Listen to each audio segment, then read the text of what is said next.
Good evening, everybody. It's June 10, 2025, and it is snowing like crazy here in Kentucky. I'm not liking it one bit. Not one bit. I am not going to shovel any more snow. I've decided, spring is on its way and it will melt. So, um, anyway, this is Lorraine Alternative Homesteading. I'm just going to give you a bit of an update on what's been going on today. Before I do, hit the thumbs up. It helps the channel grow, get the message out there. And this beautiful hand-painted oil painting is by Linda Russell. It's entitled Night Angel, February 7, 2023. And you can find her on eBay, Linda's Angel Arts. Okay, so the one thing that a lot of people are not discussing about the California fires. Everybody's talking about how it's man-made, their energy weapons and all that stuff, and about the people's homes and stuff, but nobody's talking about the devastation to the animals. Not only pets, but local animals in the forest. Okay, so you've got bear, cougars, bobcats, squirrels, birds, all of those surrounding areas, the animals are being smoked out, and it's absolutely devastating that these animals are petrified. They have nowhere to go. So I just wanted to put that out there. I had an interview today with Targeted Woman, Kimberly Mosby. She has a podcast YouTube channel called Unveiling Shadows, and was really a good interview. I wasn't aware that she has a service that she subscribes to that helps her upload the videos and stuff, and it's going to take approximately 6 weeks.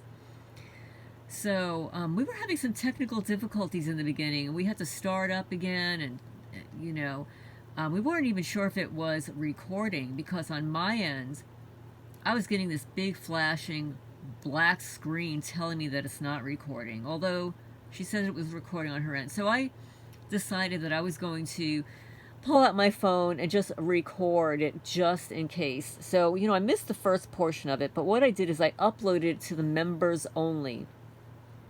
This is her video, and I wanted to air first on her channel. She's the host, so that'll be in approximately 6 weeks. She will share the link so that I can upload it to my channel. But in the meantime, there's a partial interview that's uploaded in the members only section. So enjoy. It's a little over an hour, and I thought something else was really interesting. Over the last couple of days, I'm still listening to my Nextdoor app in my old neighborhood, in Manalapan, New Jersey.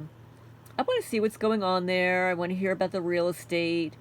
There are a lot of animals that run wild and get lost, and I always, chime in and give some advice. Well, somebody announced that there are going to be 66 Macy stores closing down. 66, like not 65, not 60, not 68, 66. And we all know what that number is, right? Now, ironically, just coincidentally, and maybe it's just because they eavesdrop on the things that I do here in rural Kentucky on the edge of a national forest. So it doesn't matter where you live in the United States or the world, they're going to find you if they want you, right? They're going to target you wherever you are.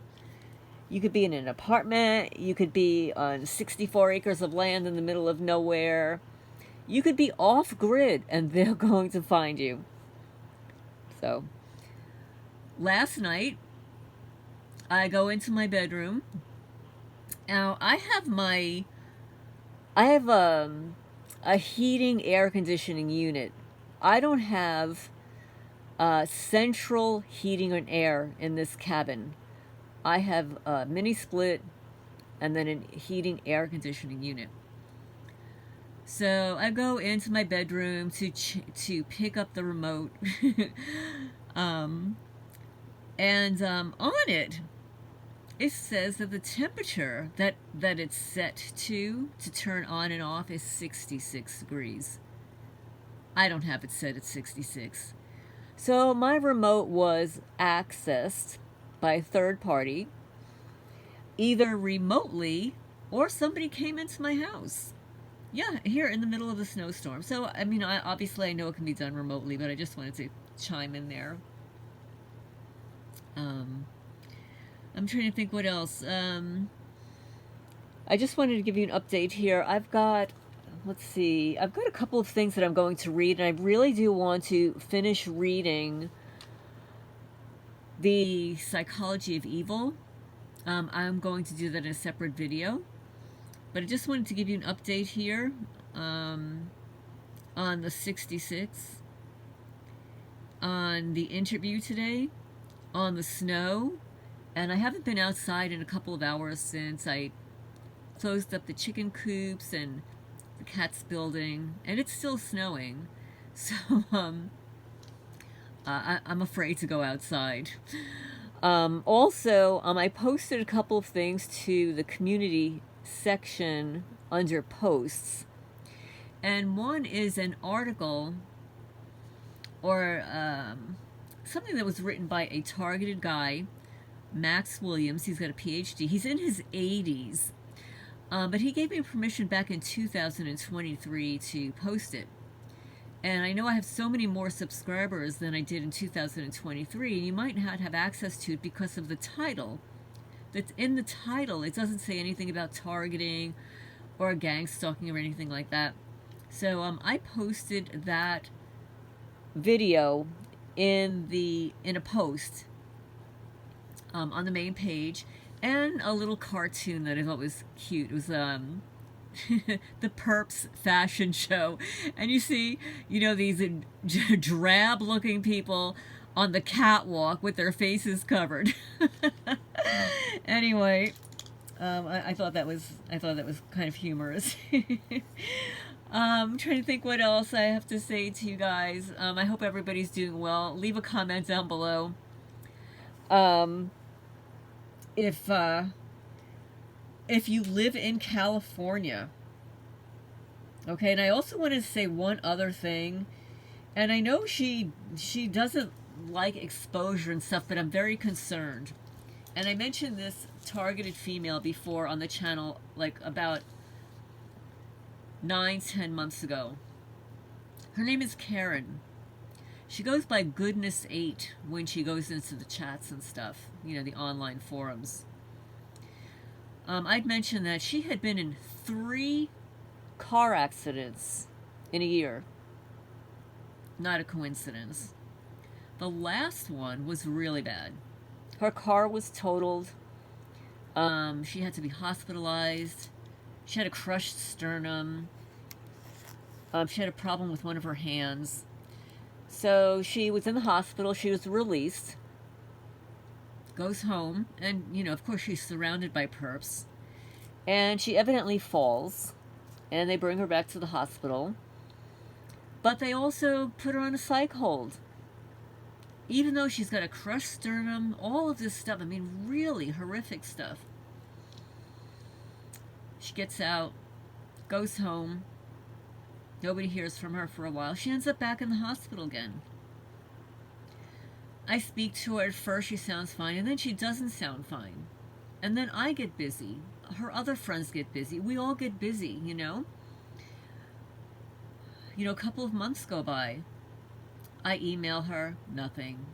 I call her, nothing. It just goes to voicemail. So I find out she's back in the hospital again. Now, this was back in September. October, I think, was the last time I spoke with her. And then I wanted to call her around Christmas, before the New Year's and stuff. So I called the hospital, and they said she's not here.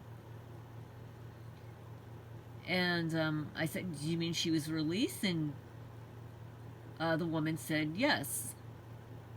And I didn't think to ask that person at that time when.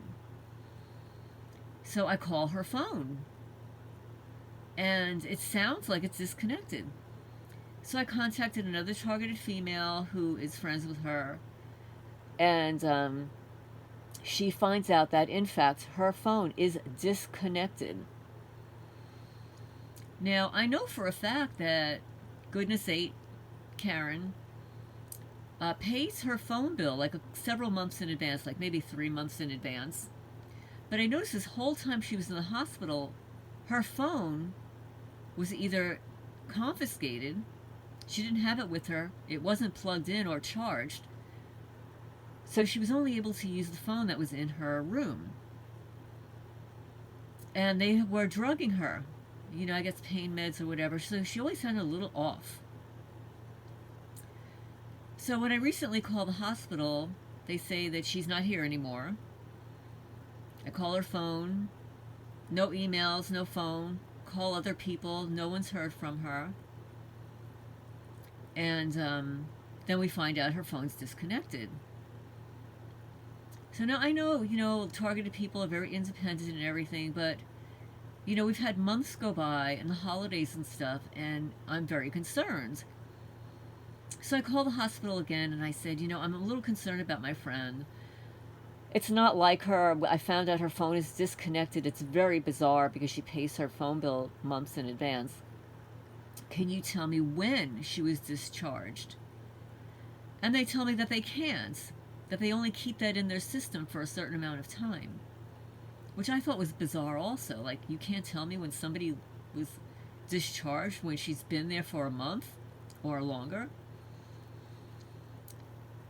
So, the woman that I spoke to says, well, you can call the police to do a well check on her.